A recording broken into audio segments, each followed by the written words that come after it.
මධ්‍යස්ථානයේ මගින් ඔබ වෙත ගෙන එන මේ උතුම් සදහම් දේශනාව මෙලෙසින් ආරම්භ කිරීමටයි මේ සූදානම් වන්නේ.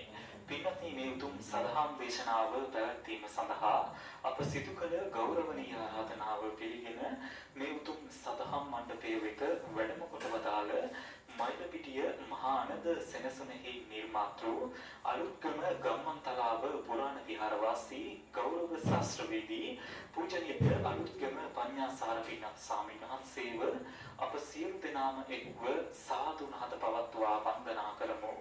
සාදු සාදු සාදු.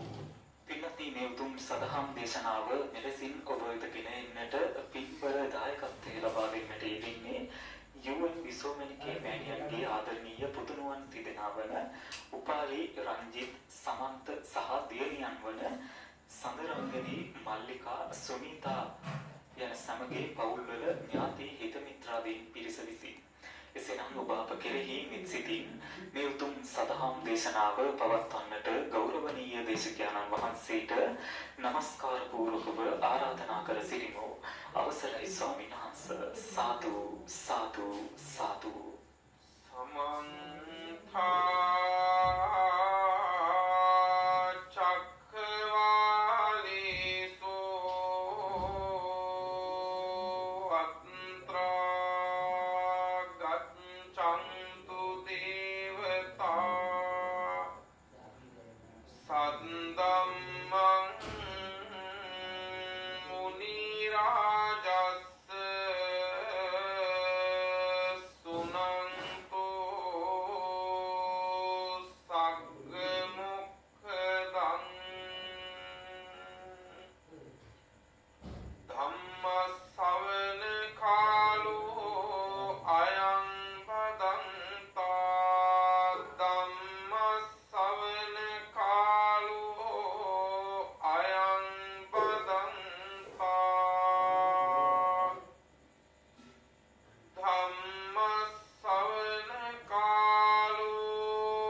ධර්මස්කන්ධය අතුරින් ස්වල්ප මාත්‍ර ධර්ම කාරණා කීපයක් නමුත් දේශනා කරවාගෙන ධර්ම ගෞරවයෙන් ධර්ම ශ්‍රවණය කරන අතර මේ දේශනාව ධර්ම දානයක් ලෙසින් මුළු ලොව පුරාම විසුරුවා හරින්නට මේ පින්වන්ත පිරිස සූදානම් වෙන විලාවයි.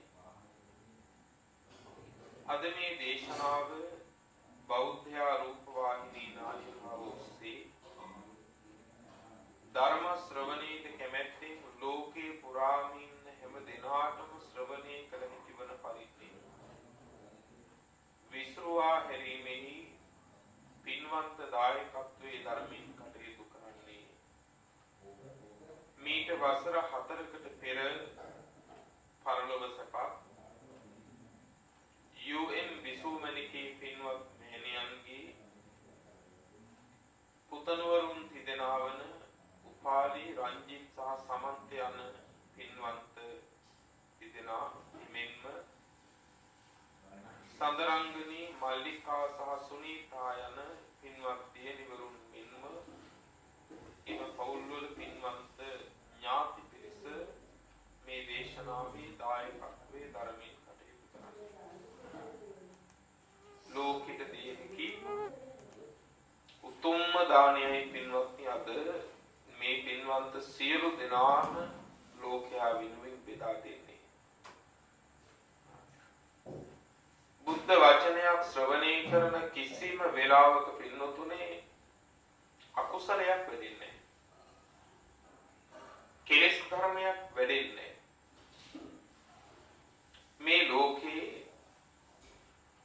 අහනවා කියන එක පින්නතුනේ අපිට කන ඇහෙනකම් කරන්න පුළුවන්. එහෙත් ඇහෙන කනට ඇහෙන දේවල් සමහර විටකදී පින්නතුනේ අපිව මේ සංසාරේ මහා දුගතිගාමී කරන්න හේතු වන දේවල් තියෙනවා. ඒ නිසා කන් දෙක හොඳට ඇහෙන්නේ සංසාරේ පිටකට. ඒ ඇහෙන කන් දෙකෙන් පව් පටන් ගන්න අය ලෝකේ නැතුව නෙවෙයි. ඒ නිසා අද මේ හැමදෙනාම ලෝතුරා සම්මා සම්බුදුරජාණන් වහන්සේ නමක් විසින් අවබෝධ කරගෙන ලෝකයාට දේශනා කරන්නා වූ සියලු සංසාර දුක්ගින නිවන ධර්මයයි මේ ශ්‍රවණය කරන්න එකතු වුණේ.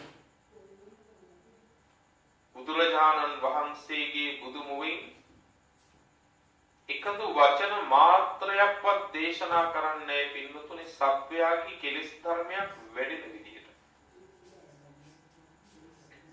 යම් සත්වයෙක් තුල අකුසලයක් උපදින විදිහට හරි ඉපදිලා තියෙන අකුසල ධර්මයක් දියුණු වෙන විදිහට හරි තථාගත බුදුවරයන් වහන්සේ නමක් වචන මාත්‍රයක්වත් දේශනා කරන්නේ. ඒ නිසා ඔබටත් මටත් ලැබෙන ලොකු ලාභයක් පින්නතුනේ මේ දේශනාව නිමාවන මොහොත දක්වා මගේ හිතට ක්ලේශයක් අකුසල සිටිවිලි මාත්‍රයක්වත් නැහැ. මේ දේශනාව ශ්‍රවණය කරන ඔබට මේ දේශනාව පුරා පින්නතුනේ එකදු ක්ලේශයක්වත් අකුසල සිටිවිල්ලක්වත් උපදින්න ඉඩ නැහැ. ඒ නිසා ධර්ම ශ්‍රවණය කරනවා කියන එක මහා පුදුම ලාභයක් වෙනවා. අද මේ ලාභයේ සසරේ මහ පිනකින් පින්වන්ත ඔබ සියලු දෙනාටම ලැබිච්ච වෙලාව. එයින් අවමනව උපරිම ඵල ලබන්නට සියලු දෙනාම ගෞරවයෙන් ධර්ම ශ්‍රවණය කරමු. දේශනාවේ දායකත්වයේ දරන පින්වන්ත ඔබට ඔබේ දායකත්වයෙන් ලොව පුරා බණහන හැමතත් සුවසේම උතුම් ධර්මාවබෝධයේ සිද්ධ වේවා කියන ප්‍රාර්ථනාවන් හිතුල ඇති කරගෙන පින්වත්නි කවුරුත් ධර්ම ශ්‍රවණය කරමු.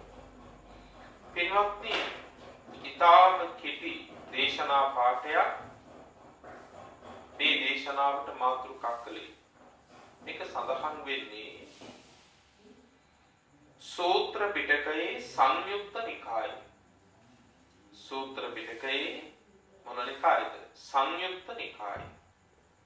සංයුක්ත නිකායේ නොයේ කාරණාවන් මුල් කරගෙන දේශනාවන් එකතු කරලා වින්වින්ව සංග්‍රහ කරලා තියෙනවා. ඒක හරියට මේ වගේ දෙයක්.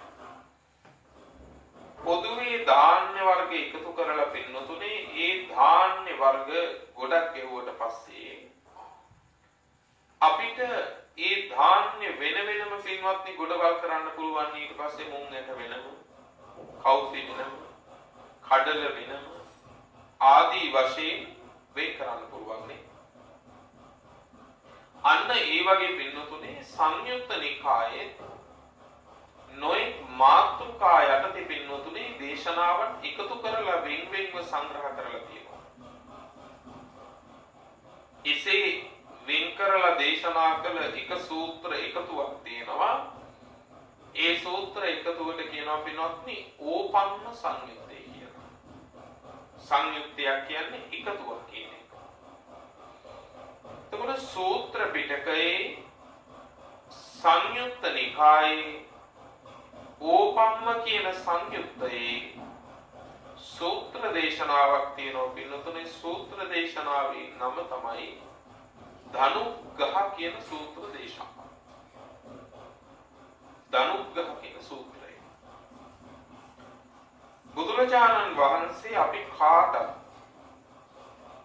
සිහිනුවන උපද්දවා ගන්න තාම අගනා දේශනාවක් වෙනත් දේශනා කරනවා. පින්වත්නි මුලින්ම ඔබෙන් පුංචි පැනයක් විමසන්න. ඔබ වැඩියෙන්ම කාලය ගත කරන්නේ සිහි නුවණින්ද සිහි නුවණ නැතුවද? දවසක පැය 24ක් තියෙනවා. ওই දවසක පැය 24න් පින්නතුනේ ඔබ වැඩිම කාලයක් ගත කරන්නේ මම අහන්නේ සිහි නුවණ ඇතුවද සිහි නුවණ නැතුවද කියලා.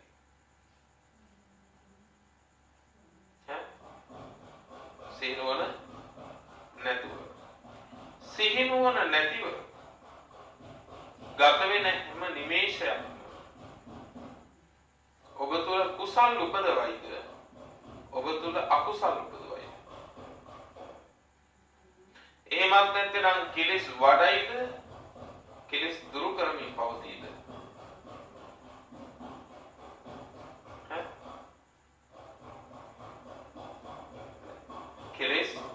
කෙලෙස් වඩන. එතකොට මතක තියාගන්න අපේ ජීවිතයේ වැඩිම කාලයක් සිහිනුවන නැතිව නම් ගත වෙන්නේ. සිහිනුවන නැතිව කියන්නේ දැන් කෙනෙකුට ඒ සිහිනුවන නැතිව කියන්නේ කොහොමද කියලා. හරි ඒක මෙහෙම හිතන්නකෝ. ඔබ ආහාර ගන්න වෙලාවේ ආහාර එකකට සිහියෙන්ද? ඔබ ඇවිදින වෙලාවේ ඇවිදින එක ගැන සිහියෙන්ද? ඒ කෙරෙහිමද හිතක්? ඒ කෙරෙහිමද සිත තියෙන්නේ?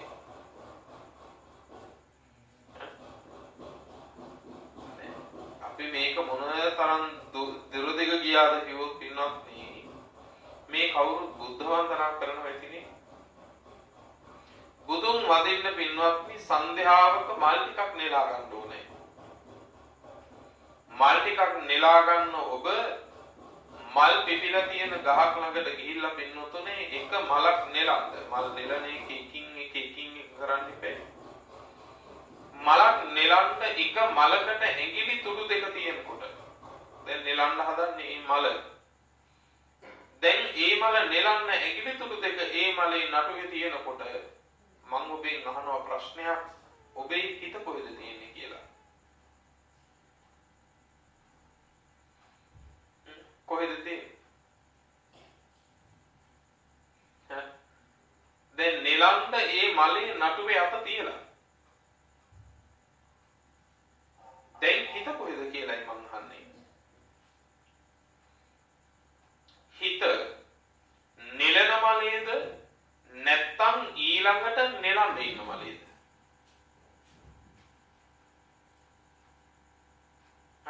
ඔය දෙකෙන් කොහෙද? නෙලන මලේ අත තියනකොට හැම වෙලාවකදීම අපේ හිත තියන්නේ කොහෙද? ඊළඟට නෙලන මලේ. දැන් ඒ හිත තියපු මලට අත යනකොට හිත ඊළඟ මලේ. කාම සම්පත් පිරිච්ච ලෝකයේ කාම සම්පත් වලින් මත් වෙච්ච උමතු වෙච්ච සත්වයගේ හැටි එහෙමයි. හැම වෙලාවකදීම ඒ මොහොත තුල ඒ විඳින දේ තුල නෙවෙයි සිත තියාගෙන ඉන්නේ. හැම වෙලාවකදීම ඔහුගේ සිත තියෙන්නේ වෙනත් කාමයක. එතකොට මේක නෙමෙයි ඔබේ ජීවිතේ වැඩියෙන්ම කාලය ගත වෙන්නේ. රැයට කන ගමන් කල්පනා කරනවා උදේට උයන්නේ මොනවද කියලා. උදේට කන ගමන් කල්පනා කරනවා දවල්ට උයන්නේ මොනවද කියලා. එක්ක දවල්ට කන ගමන් කල්පනා කරනවා උදේ කාපු එකේ රහ. මේ ආදී විදිහට ජීවිතේ වැඩිම කාලයක් පින්නතුනේ ඔබ මේ මොහොත තුල ජීවත් වෙලා නැහැ.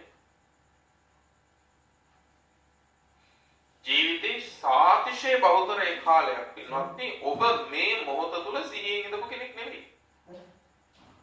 දැන් ඒක පුරුදු කරන්න පටන් ගන්න. මේ මොහොත තුල ඔබ සිහියෙන් නැත්තම් මේ මොහොත තුල ඔබ නුවණින් නැත්තම් ඔබ අකුසල් වලින්ම කෙලෙස් වලින්ම ජීවිතේ පුරවමින් ඉන්න වැඩ පිළිවෙලක් සපුරනවා. ඒකයි කිව්වේ මේ මොහොත තුල සිහියෙන් ඉන්න මේ මොහොත තුල නුවණින් ඉන්න වැඩ පිළිවෙලක් දැන් තමයි පටන් ගන්න ඕනේ. හැබැයි ඒක අපි වෙනුවෙන් වෙන කවුරුත් කරලා දෙන්නේ නැහැ. ඒක අපිම ආරම්භ කරගන්න ඕනේ. පින්නතුනේ ඒ නිසායි කිව්වේ සිහි නුවණ නැති අපිට හොඳට සිහි නුවණ උපදවා ගන්න පුළුවන් කාරණාවක් බුදුරජාණන් වහන්සේ මේ ධනුග්ගහ කියන සූත්‍රයේදී අපිට දේශනා කරනවා. බුදුරජාණන් වහන්සේ දේශනා කළා මහණෙනි දුනුවායු 4 දෙනෙක් ඉන්නවා. දුනුවායු කියන්නේ දුනු ශිල්ප ඉගෙනගත්තු එහි නිපුණ භාවයට පත්වෙච්ච අය.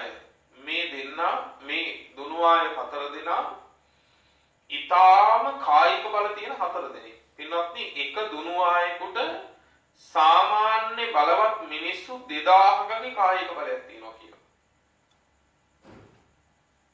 එක දුනුවායෙකුට සාමාන්‍ය මනුස්ස ලෝකේ බලවත් මිනිස්සු 2000කගේ කායික බලයක් තියෙනවා කියනවා. අන්න එහෙම දුනුවාය 4 දෙනෙක් තමයි මේ. මේ දුනුවාය 4 දෙනා අවුරුදු 10-12ක් තිස්සේ පින්නතුනේ දුනු ශිල්පයේහි තාම හොඳට පුරුදු වෙනවා. අවුරුදු 10-12ක් දුනු ශිල්පයේම පින්වත්නි ඉගෙන ගත්තම ඔවුන් මොනතරම් නිපුණයෝ වෙන්න ඕනද ඒ ශාස්ත්‍රයේ නේද? එතකොට පින්වත්නි අවුරුදු 10-12ක් ඒකම ඉගෙනගෙන ඒ විතරක් නෙවෙයි රාජ්‍යවරු සිටුවරු මැද තමන්ගේ දස්කම් පාපු අය. නිකන් අය නෙවෙයි. අන්න එහෙම බලවන්ත දුනුවාය 4 දෙනෙක් ඉන්නවා. දැන් හිතන්න බලන්න එතකොට මිනිස්සු 2000කගේ කායික බලයක් එක දුනුවායකට තියෙනවා නම් ඒ දුනුවාය අදින දුන්න පින්නතුනේ කොහොම එකක් ඉන්න ඕන? ඒක මේ සාමාන්‍ය මිනිසෙක් අදින දුන්නා නෙවෙයි. මිනිසයන් 2000කගේ කායික බලයකින් අදින්න ඕන දුන්නා. දැන් මේ දුනුවාය 4 දෙනා එවන් වූ දුනු ඊතල අරගෙන පින්නතුනේ පිට හේතු වෙන හැටියට 4 දිශාව බලාගෙන හිට ගන්නවා. දැන් 4 දෙනාම 4 දිශාවට හැරිලා 4 දෙනාගේ පිට හේතු වෙන විදියට ඒ කරලා අර මහා ශක්තිමත් වූ දුනුදිය ඇදලා මේ දුනුවාය 4 දෙනාම එකම එක තප්පරයක්වත් එක්කෙනෙක්වත් පෙර පසු වෙන්නේ නැතුව එකම වෙලාවෙදී ඊතල 4ක් පින්නතුනේ 4 දිශාවට පිටිනවා. එක නිමේෂයක්වත් පහුවෙන්නේ නැහැ. එකම මොහොතේ 4 දිශාවට පිටිනවා. දැන් හිතන්න බලන්න අර තරම් කායික බල තියෙන මිනිස්සු 4 දෙනෙක් අර තරම් කායික බලයක අදින්න ඕන දුනු ඊතල අරගෙන ඊතල 4ක් එකම වෙලාවේ 4 පැත්තට විද්දම මොන්න තරම්නම් මේ ඊතලේ වේගවත්ද? වේගයේදී විදපු කෙනාගේ ඉඳලා ඊතලයේ දුරට යනවා වගේම ඊතල දෙකක් අතර දුරත් ඉන්නම වැඩි වෙනවද නැද්ද? ඉන්න වැඩි වෙනවා. එකක් එක දිශාවකට යන්නේ අනිත් ඊතලේ තව දිශාවකට යනවා. දැන් මෙතෙන්දී ඇවිල්ලා එක මිනිස්සෙක් කියනවා පින්වත් පුරුෂේ මම ඔය ඊතල හතරෙන් එකක්වත් මහ පොළොවට වැටෙන්න කලින් මං හතරම අරගෙන ඉඳලා කියලා. දැන් මේ හතරම හතර දිශාවට පින්වත් නියමනවා. ඒ අනාතරේ මේ හතරෙන් එකක්වත් මහ පොළොවේ වැටෙන්න කලින් ආකාශයේ යනාතරතුරදීම හතරම අරගෙන ඉඳලා කියලා අහනවා එක මිනිස්සෙක් කියලා. හතර දිශාවකට යන්නේ. කිව්වා වගේම මේ මිනිස්සයා එකම එක ඊතලයක්වත් මහ පොළොවට වැටෙන්න කලින් පින්නතුනේ ගුවනදිම මේ ඊතල හතර අරගෙන ඇවිල්ලා ඉවරලා පිමින් තියෙනවා. එතකොට මේ මිනිස්සයාගේ වේගය ගැන ඔබට මොකද හිතෙන්නේ? පින්නතුනේ හිතන්න බැරි තරම් ශීඝ්‍ර වේගයක්ද නැද්ද? හිතන්න බැරි තරම් ශීඝ්‍ර වේගයක්. ඊතලයක් මොනතරම් වේගින් යනවද? එක ඊතලයක් ගන්න යනකොට ඒ ඊතලයේ ගන්න යන අතරතුර අනෙක් ඊතලේ මොනතරම් දුර යනවද? ඒ ඊතල දෙක ගන්නකොට තුන්වෙනි ඊතලේ කොච්චර දුර යනවද? හැබැයි මේ ඊතල හතරම බිමට වැටෙන්න කලින් පින්නතුනේ අරගෙන එනවා කියලා කියනවා නම් මේ මිනිස්සයා හිතන්න බැරි තරම් වේගවත් ශීඝ්‍ර වේගයක් එක් පුද්ගලයෙක්. අපිට හිතන්නවත් බැහැ. බුදුරජාණන් වහන්සේ වදාලා මහණෙනි මේ මිනිස්යාගේ වේගය යම් ප්‍රමාණයක්ද මේ මිනිස්යාගේ ශීඝ්‍ර වේගයට වඩා වේගවත් කිව්වා. මේ ලෝක ධාතුවේ සඳෙත් ඉරෙත් ගමන. ඉරෙත් හොඳේ සඳ මණ්ඩලෙ ඉර මණ්ඩලෙ ගමන එය වේගවත් කිව්වා අර මිනිස්යාගේ වේගයට වඩා. දැන් අපිට රැය වෙනවා පේනවා එළි වෙනවා පේනවා රැය වෙනවා පේනවා එළි වෙනවා පේනවා. අපිට පේන්නේ පින්නතුනේ පැය 24ක් ගත වෙනවා කියලා විතරයි. හැබැයි පින්නතුනේ අමතක කරන්න එපා මේ සඳ මණ්ඩල මොනතරම් වේගවත්ද එතකොට. මේ ඉර මණ්ඩල එතකොට මොනතරම් වේගවත්ද. ඊළඟට බුදුරජාණන් වහන්සේ වදාලා මහණෙනි අර ඊතලවලට වඩා වේගවත් අර මිනිස්යාගේ වේගය. ඒ මිනිස්යාගේ වේගය යම් තරමක්ද ඊට වඩා වේගවත් ඉරෙත් හඳෙත් වේගය. ඊළඟට වදාලා මහණෙනි හිරු මණ්ඩලෙ සඳ මණ්ඩලෙ යම් වූ වේගයක්ද ඊට වඩා වේගවත් කිව්වා. ඊට වඩා ශීඝ්‍රයි කිව්වා. හිරු මණ්ඩලට සඳ මණ්ඩලට පෙර දුවන දෙවියන්ගේ වේගය. ඉරට හඳට පෙර දුවන දෙවියන්ගේ වේගය ඊට වඩා වැඩි කිව්වා. දැන් එතකොට ඒ දෙවියන්ගේ වේගය කොහොම වෙන්න ඕන? ඊළඟට තමයි බුදුරජාණන් වහන්සේ වදාළේ අපිට සිහිනුවන උපද්දව ගන්න කාරණේ. මොකද්ද? මහණෙනි ඊතලවලට වඩා වේගවත් අර දුවපු මිනිස්යාගේ වේගය. ඒ මිනිස්යාගේ වේගය යම් ප්‍රමාණයක්ද ඊට වඩා වේගවත් ඉරෙත් හඳෙත් වේගය. ඒ ඉරෙත් හඳෙත් වේගයේ යම් ප්‍රමාණයක්ද ඊට වඩා වේගවත් ඉරටත් හඳටත් පෙර දුවන දෙවියන්ගේ වේගය. මහණෙනි ඉරටත් හඳටත් පෙර දුවන දෙවියන්ගේ වේගය යම් බඳුද ඊට වඩා වේගයෙන් යනමයි කිව්වා. ගෙවිලා යනමයි කිව්වා. උපන්න මිනිස්යාගේ ජීවිතේ. බලන්නකෝ. ඊට වඩා වේගවත් කිව්වා. උපන්න මිනිස්යාගේ ජීවිතය ගෙවෙන වේගය. දැන් එතකොට හිතන්න බලන්න අපිට ලකුවට පුදුම හිතුනේ කොයි වෙලාවෙද? අර ඊතල හතර වැටෙන්න කලින් මිනිස්සෙක් ගිහිල්ලා අරන් යනවා කිව්වම තමයි අපිට පුදුම හිතුනේ. හැබැයි දැන් පුදුම වෙන්න ඕන මොකෙද? උපන්න මගේ ජීවිතය මේ තරම් වේගෙන් ගෙවිලා යනවා නේද? උපන්න මගේ ජීවිතේ ඒ තරම් වේගෙන් ගෙවිලා යනවා නේද? දැන් පුදුම වෙන්න ඕන නැතකද නැද්ද? පින්වත්නි අපි මෙනෙහි කරන්න ඕනේ එතනයි ඊතල වැටෙන්න කලින් අපිත් එහෙමයි. බලන්නකො පින්වත්නි ඊතලයේ යම්තාක් වූ කාලයක් පින්නතුනේ බලය තියනවාද ඊතලයට යොදපු ඒ තාක් ඊතලයේ පින්නතුනේ ආකාශය යනවා. හැබැයි යම් දවසකදී මේ ඊතලයට යොදපු බලය ඉවර වුණාට පස්සේ යම් වෙලාවක නම් ඊතලයට යොදපු බලය ඉවර වෙන්නේ මේ ඊතලයේ කොතන වැටෙයිද කියලා කියන්න පුළුවන්. කොතන වැටෙයිද කියන්න බෑ. කටුමඳුරක වෙන්න පුළුවන්. මහ මඩ වගුරක වෙන්න පුළුවන්.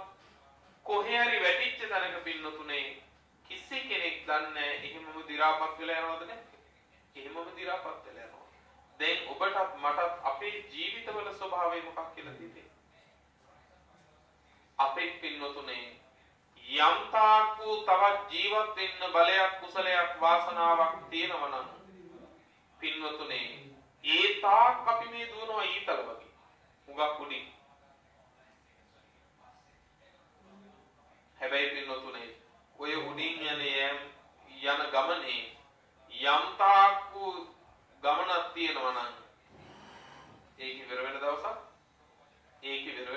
තියෙනවා. එදාට පින්නතුනේ අපි කොහෙ වැටෙයිද? ඒ කාන්තෙන් වැටෙනවද නැද්ද? වැටෙනවමයි. එදාට පින්නතුනේ එහෙමම දි รา පත් වෙලා පොළොවට පස්සේ යනවා. ඒක නිසා මතක තියාගන්න ජීවත් වෙන ඔබේ මගේ ජීවිතය වේගයෙන් ගෙවෙමින් පවතිනවා. ඒ නිසා බුදුරජාණන් වහන්සේ අවවාදයක් කළ අවසානයේ තස්මාතිහ භික්ඛවේ එවං සික්ඛිතබ්බං මහණෙනි ඒ නිසා මෙහෙම හික්මෙන්ද කොහොමද අප්පමත්තා විහරිස්සාමාති අප්‍රමාදීව වාසය කරමු කියලා තමන්ව හික්මවා ගන්න කිව්වා. අප්‍රමාදීව වාසය කරමු. අප්‍රමාදී වෙන්නේ කොහොමද? ඔබ ජීවත් වෙන්නේ ජීවිතේ වැඩි කාලයක් සිහිනුවන නැතුව නම්.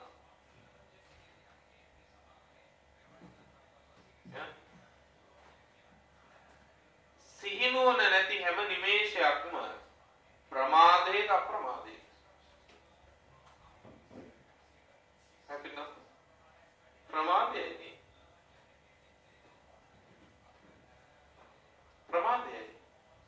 බුදුරජාණන් වහන්සේ අවවාද කරනවා මේ ජීවිතයේ ඒ තරම් වේගින් ගෙවිලා යන නිසා අප්පමත්තා විහරිස්සාමාති අප්‍රමාදීව වාසය කරමු කියලා හොඳ සිහිනුවන උපද්දවාගෙන ඒ ජීවිතේ පරිහරණය කරන්න කිව්වා. වේගින් ගෙවෙනවා. වේගින් ගෙවෙන ජීවිතයේ හැම මොහොතක්ම සිහිනුවණින් කල්ලාගෙන. හැම මොහොතක්ම සිහිනුවණින් ගෙවලා ගන්න පිටුවක්. සිහියක් නුවණක් යම් වෙලාවක නැත්තම් එතන අකුසලයට ඉඩ තියෙනවමයි. සිහියක් නුවණක් තියෙන තැන තමයි ඔබට ඔබව අකුසලයෙන් ගලව ගන්න පුළුවන්. සිහියක් නුවණක් තියෙන තැනමයි පින්නතුනේ ඔබට ඔබේ හිතට එන කෙලෙස් ධර්ම ලාමක අකුසල සිතිවිල්ල දකින්න පුළුවන්. සිහියක් නුවණක් තියෙන වෙලාවකදීමයි සිතට එන ලාමක අකුසල සිතිවිල්ල අඳුනගෙන බැහැර කරන්න පුළුවන්. සිහියක් නුවණක් නැත්තම් ඒ කියන්නේ ප්‍රමාදී නම් ප්‍රමාදී සත්වයා පින්නතුනේ අකුසලයෙන් යට වෙනවද නැද්ද? අකුසලයෙන් යට වෙනවා. ප්‍රමාදී සත්වයා නොවැණිය යුතු තැන පින්නතුනේ ඇලෙන්න පටන් ගන්නවා. නොගැටිය යුතු ගැටෙන්න තැනක් නැති තැන පින්නතුනේ ගැටෙන්න පටන් ගන්නවා. ඒ හේතුවෙන්ම මහත් වූ අනුතුරකට පින්නතුනේ ඒ ශ්‍රාවකයා වැටෙනවා. තේරුම් ගන්න අපි උපන්න කියලා එකක් තියෙනවා. හැබැයි පින්නතුනේ එදා ඉඳන් මේ ජීවිතය වේගින් ගෙවිලා යනවා. මේ ජීවිත ගමනේ පින්නතුනේ අපිට වයස අවුරුදු 1000ක් 2000ක් 84000ක් ලක්ෂයක් නැහැ. අවුරුදු 84000ක් විතර ආයුෂ ලැබෙන කාලෙක නම් පින්නතුනේ අපිට මේ ලෝක ධාතුවේ පින්නතුනේ වයසට යනවා කියන එක පවා පින්නතුනේ දකින්න එක ලේසි නෑ. අවුරුදු ලක්ෂ ගණන් පින්නතුනේ ආයුෂ ලැබුණම මොකද වෙන්නේ? යටත් පිරිසෙන් ඉහේ කිස් ගහක්වත් පැහෙනවා කියන එක ලේසියෙන් දකින්න බෑ. කටේ තියෙන දතක්වත් වැටෙනවා කියන එක ලේසියෙන් දකින්න බෑ. මොකද අවුරුදු ලක්ෂයක් විතර ආයුෂ තියෙනවා. අන්න එහෙම කාලෙක කෙස් රොදක් පැහෙනවා පේන්න නැති වෙනකොට, දතක් වැටෙනවා පේන්න නැති වෙනකොට, ඇඟේ හැම රැලි වැටෙනවා පේන්න නැති වෙනකොට මේ ලෝකයා පින්නතුනේ මේක නිට්ටයයි සුභයි කියලා අල්ලගන්න එක යම් ප්‍රමාණයකට අති සාධාරණයි නේද? මොකද ජරා මරණ කියන ඒවා පේන්නේ කලාතුරකින්. පේන්නේ නැතිකොට පින්නතුනේ තේරුම් ගන්න බෑ. එහෙත් පින්නතුනේ මතක තියාගන්න එදා අවුරුදු 84000ක් පින්නතුනේ ආයුෂ වෙදපු මකා දේව ආදී රජවරු තමන්ගේ ඉහේ පින්නතුනේ එකම එක පැහිච්ච කිස් ගහක් දැක්කම රාජ්‍ය දරුවන්ට දීලා පින්නතුනේ වළගත උනේ පරලෝක සත්පතාගේ. මජ්ක්‍ධිම නිකායේ මකා දේව සූත්‍රය. අවුරුදු 84000ක් ආයුෂ නිකන් නෙවෙයි. ඒ ආයුෂයත් මනුස්ස ලෝකේ මිනිස්සෙකුට ලබන්න පුළුවන් ඉහළම කාම සම්පත් වෙච්ච රාජසපිය විද තමයි හිටියේ. මිනිස්සෙක් වුණත් පින්නතුනේ යාචකයෙක් නම් දුක කියන එක වැටෙන්න පුළුවන්, ප්‍රකට වෙන්න පුළුවන්. හැබැයි අවුරුදු 84000ක් ආයුෂ තියෙන ඒ ආයුෂය පින්නතුනේ මනුස්ස ලෝකේ රාජසප විදපු මකා දේව රජුවන්ට තමන්ගේ මේ නරකෙස් ගහක් දැක්කම, පැවුණු කෙස් ගහක් දැක්කම රාජ්‍ය සම්පත් අතාරින්න හිතක් පහළ වුණා.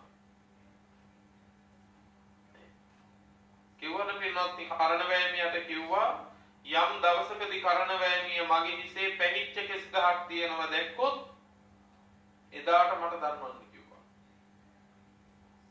එහෙම දැන්නුවට පස්සේ එක දවසක් බොහෝ කාලයකට පස්සේ අවුරුදු දහස් ගානකට පස්සේ තමයි පින්වත්නි අර කරණ වෑමිය පින්වේ මහරජුරුවන් වහන්සේ ඔබ වහන්සේගේ හිසේ දේව දූතයෝ පහළ වෙලා කිව්වා.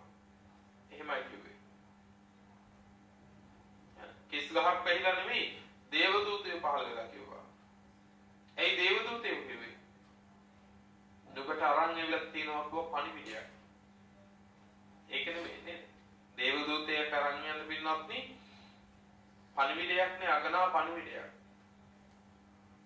දැන් පින්වත්නි මේ වෙලාවේ කිව්වා හොඳයි එහෙමනම් ගලවලා මගේ අතේ තබන්න කිව්වා. අර පැවුණු කිස් ගහ ගලවලා කරණ වෑමේ අතේ තබුවා.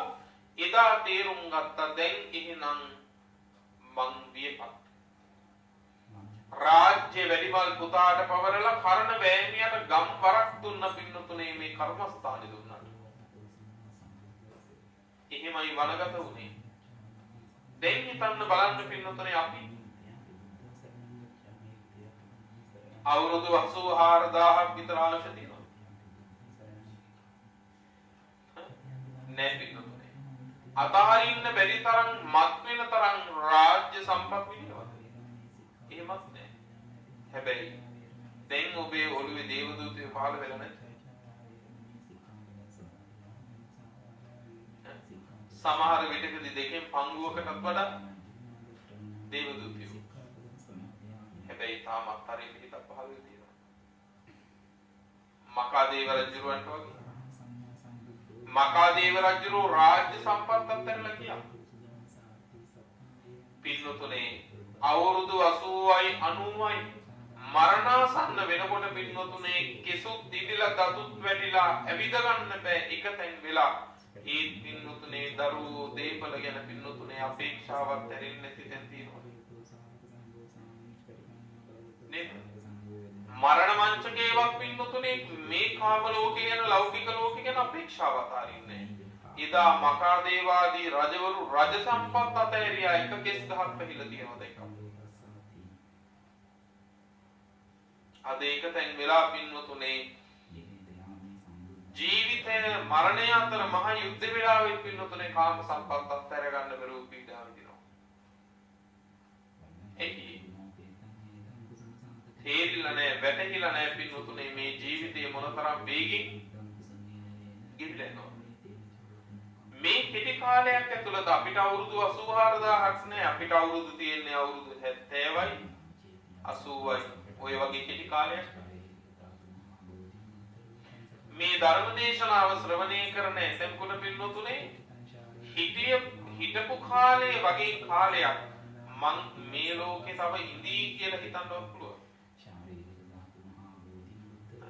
එහෙමවත් නෑ. ඒ කියන්නේ 70ක් නම් ඉතියා වගේ හිටියොත් 140ක් ඉන්නවා. හැබැයි 70 වෙනකොට මෙහෙම ලෙඩ නම් 140 වෙනකොට අපි කොහොම දුකක් විඳීද මැරුන්නේ නැත්තම්? නේ? මැරෙන්නේ නැතුව හිටියත් පින්නතුනේ 140 වෙනකොට අපි සැපයක් විඳින්නේ. සැපයක් විඳින්නේ නැහැ. අපි 120ට 220ක් කායිකෝ වේවා කියවට පින්නවත් නේ. 70 මැරෙන්නෙත් මෙහෙම දුක් විඳලා නම් 220ක් ඉන්නේ. අපි කොහොම ජරා කියනවා නේ?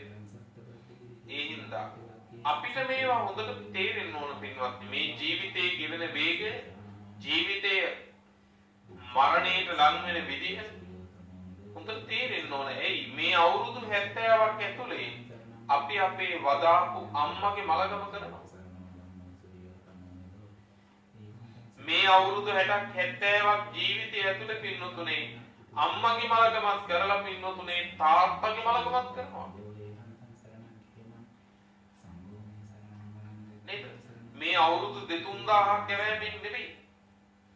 අවුරුදු 10-15000ක් ගත වෙන්නදරලා වුණ තව මරණයක් වෙනවා නෙවෙයි.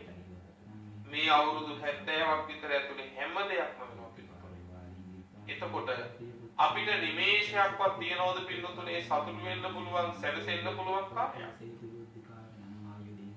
ලෙඩවීම, වයසට යෑම, ඥාති व्यसन, අම්මා තාත්තා මැරෙනවා. සමහර විටකදී තමන් උපද්දවපු දරුවෝ තමන්ගේ කුසින් ඉපැද්දුවා වගේම තමන්ගේ අතින් ඒ දරුවන්ගේ මලගම කරන්න වෙනවා.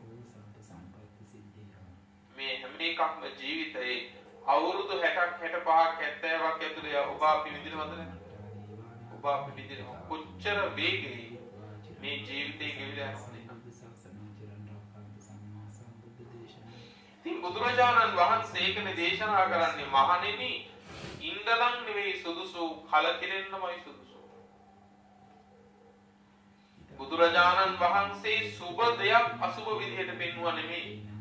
අසුබ දේ සුබ විදිහට දැකලා මුලා වෙලා අනතුරේ වැටෙන සත්වයන්ට අසුබ දේ අසුබ හැටියට නොසඟවා දේශනා කළා විතරයි.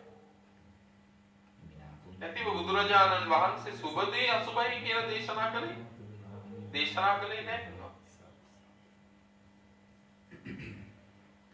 නිසා ජීවිතේ මත්වීම් ඇලීම් පින්වත්නි ඉක්මනට අත්හැර ගත්තොත් පින්නතුනේ එතන තමයි සුවේ තියෙන්නේ. එහෙත් ඒ ඇලීම අත්හැර ගන්න බැරි වුණාම පින්වතුනේ අපේක්ෂාව අත්හැර ගන්න බැරි වුණාම පින්වත්නි මේ ගෙවිලා යන ජීවිතේ පින්වතුනේ අපි කරගන්නේ බොහෝ අකුසල.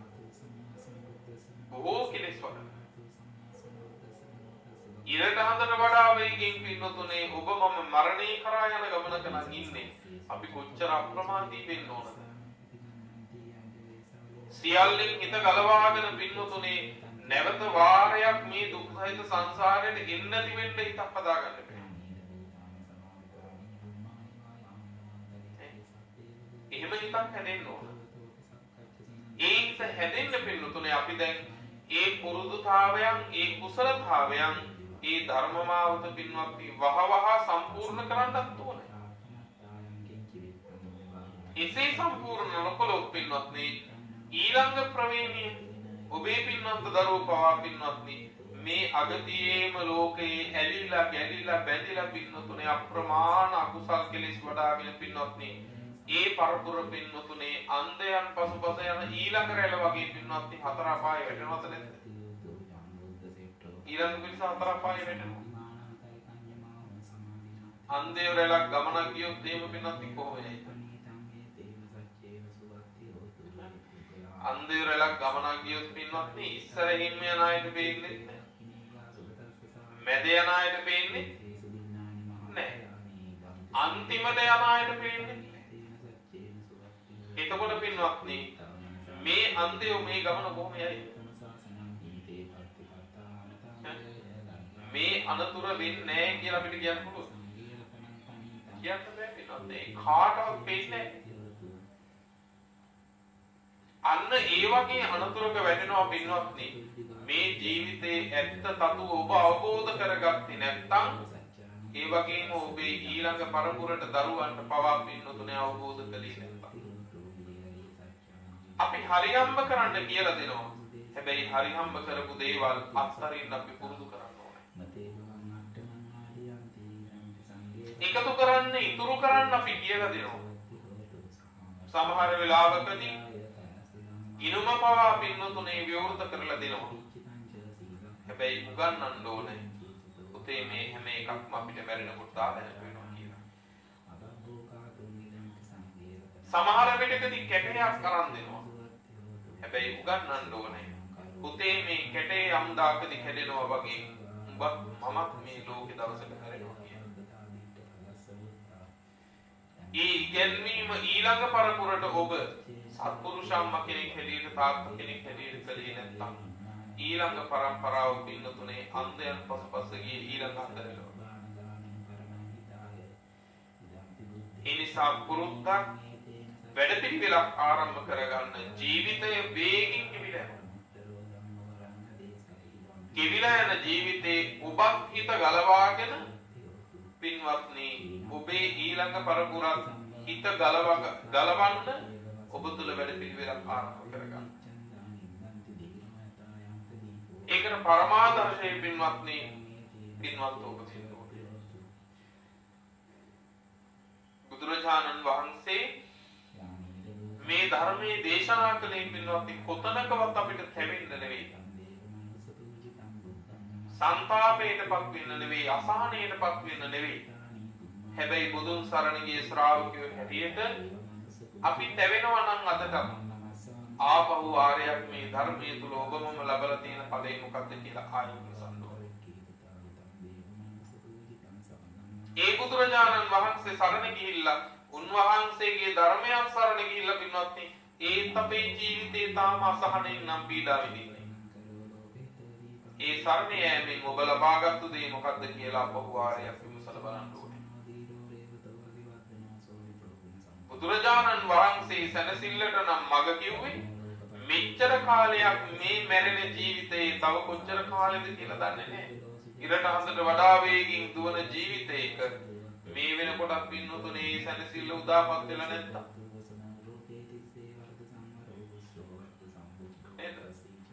එතකොට පින්නත්නි සැනසෙල්ලක් නැතිවම පින්නතුන මැරිලා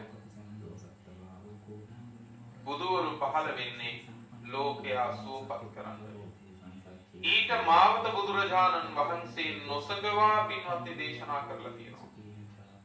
ඒ නිසා ප්‍රමාදී වෙන්න හැම මොහොතක් ගැනම පින්වතුනේ කරන දේ ගැන හොඳ විමසීමෙන් ඉන්න. මේ කරන දේ කුසලයක්ද අකුසලයක්ද? මේ කරන දෙයින් මට මේ මොහොතේ සැපයක් ලැබෙන්න පුළුවන්. හැබැයි මේක සංසාරේ ප්‍රතිවිපාක කොහොමද? මේක මෙලවට හොඳයිද පරලොවට හොඳයිද? වචනයක් කියන්න කලින් කියන දේ ගැන හිතට කියන්න එන දේ ගැන හොඳ සිහියෙන් ඉන්න අප්‍රමාදීව ඉන්න කියන්නේ ඒකයි. වචනයක් මට ඒක කියුණා කියලා කියනවා නම් ඒ කියන්නේ ඔහු ඉඳලා තියෙන්නේ පින්වත්නි සිහියෙන් නෙවෙයි. ඒ කියන්නේ ඔහු ප්‍රමාදී අප්‍රමාදී නෑ. කිසිම වචනයක් කියන්න එපා. කිව්වට පස්සේ හිතන්න. කියන්න කලින් කියන්න කලින් හිතන්න. හැබැයි කිව්වට පස්සේ හිතන්න වචන කියන්න එපා. කිව්වට පස්සේ හිතනවා කියලා කියන්නේම පින්වත්නි ඔහු මේ මොහොත රැකගෙන නැහැ තමන්ව. ඊළඟට සිතට එන සිතිවිල්ල හොඳට බලන්න පින්වත්නි. සමහර වෙලාවකදී අපි මරන්නේ නැහැ. නමුත් මරන්න හිතෙනවා. ගහන්නේ නැහැ. නමුත් ගහන්න අපි කියනවා මම මට බනින්නම හිතුණා හැබැයි මම බැන්නේ නැහැ. එහෙම කියනවා. එහෙම කියනවා. බනින්නම හිතුණා කියනවා නම් මනෝකරණය සම්පූර්ණ වෙලා හිතන්න එපා ජයගත්තා කියලා. අපි බොහෝ වෙලාවකදී බැන්නේ නැති හින්දා අපි හිතා ගන්නවා අපි දිනුවා. බැන්නේ නැහැනේ. හැබැයි බනින්න හිතලා තියෙනවා. බනින්න හිතෙන්න මෛත්‍රියක් හින්දා. නෑ. මනසින් අකුසලයේ කරලා තියෙනවද නැද්ද? මනසින් අකුසල කර්මයක සමාදන් වෙලා ඉඳලා තියෙනවා. ඒ නිසා හැම මොහොතක් ගානෙම පින්නතුනේ තිදොර ගැන සෙවිල්ලෙන් ඉන්න විමසිල්ලෙන් ඉන්න මුරකාරයෙක් වගේ. දක්ෂ මුණකාරයා එක නිමේෂයක්වත් පින්නතුනේ නිදන්න බෑ.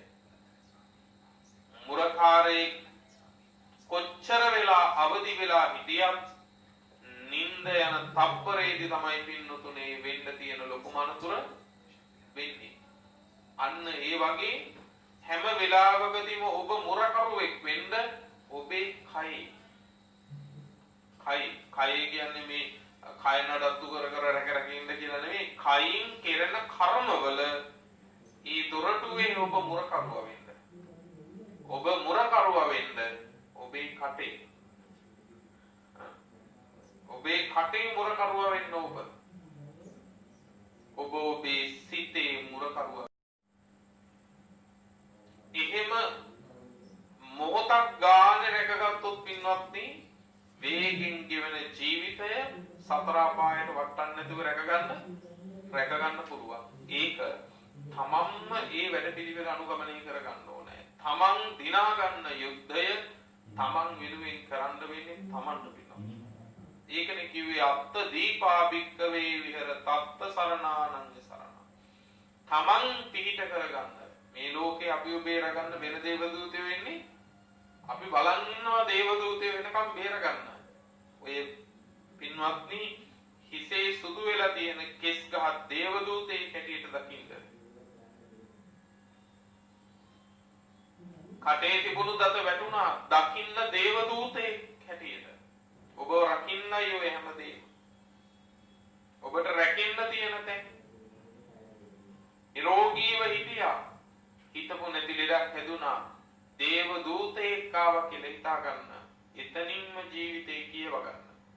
ජීවිතේ තේරුම් ගන්න. ඒ නිසා අපිට දේවදූතයන්ගේ නම් අඩුවක් නැහැ. කියපු පණිවිඩේ තේරුම් නැහැ. නේද? දේවදූතයෝ ඕන තරම් අපිට ආවා. කියපු පණිවිඩ තේරෙන්නේ නැහැ. දැන් මේ කාලේ අපි මේ කොච්චරනම් පින්වත්නි බලන්නකෝ මෙච්චර බුදුබණක් ඇහෙද්ද ඔය ඇත්තන්ට පින්වත්නි මූණවත් විවර කරගන්න බෑ.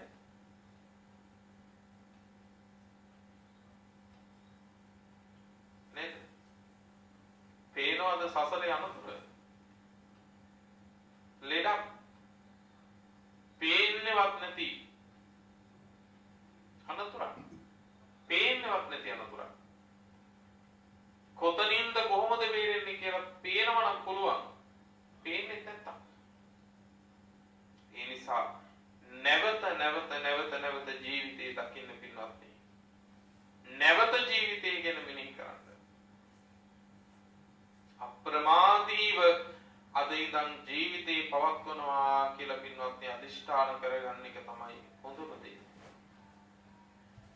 පින්වන්ත සියලු දෙනාට උතුම් නිවන පිණිස මේ දේශනාව උපකාර වේවා කියන ප්‍රාර්ථනාවෙන් පින්වත්නි දේශනාව නිමාවටපත් කරනවා. මේ දේශනාවේ පින්වන්ත දායකත්වයේ ධර්මින් කටයුතු කරන්නට යෙදුනේ UMB සෝමනිකේ මෑණියන්ගේ දයාබර උපාලි රංජිත් සමන්ත යන පුතණුවරුන් ඒ වගේම සඳරංගනී මල්ලිකා සහ සුනීතා යන පින්වන්ත දියණිවරුන් ඇතුළු පවුල්වල පින්වන්ත ඥාති පිරිස